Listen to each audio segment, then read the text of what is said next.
Everyone, today we'll explore how to update the owner of a component in IDP.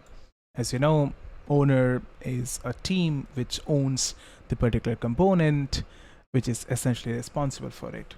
Setting the correct owner is extremely important because others can find out who can they talk to if they need to use this particular component, this particular service, or even things like access on this component. You have to be part of the team who owns this.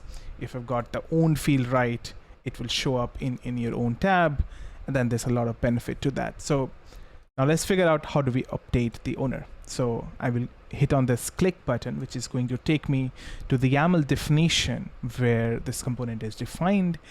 And as you can see, this is the spec.owner field, which is responsible for that. Now here I need to write the ID of the Harness user group where I belong, of the team that owns this. Now let's take a look at that. So come to settings, account settings, come to access control, and then click on user group. That's where you can see all the groups that are here in your account. Let's take a look at this. Let's take an example of this demo group that we have. I copy the ID, I come in here, and then I paste it. Then I hit save, and then I can say update the owner of my service. Commit changes, and then the owner is now updated to demo_group. Let's come back to IDP, and let's take a look at my new service.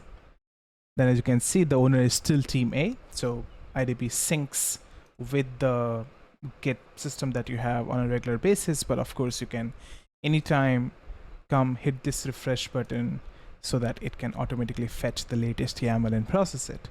If I hit reload, the team must be now updated to demo group, and then if I click on it, I can see the members of the group, and now this is actually a user group that this component is part of. Similarly, for other entities, if you see things like unknown, just hit this edit button, go to the YAML definition, and update the spec.owner with the ID of the user group that you have in your account. That's it for today. See you in the next one.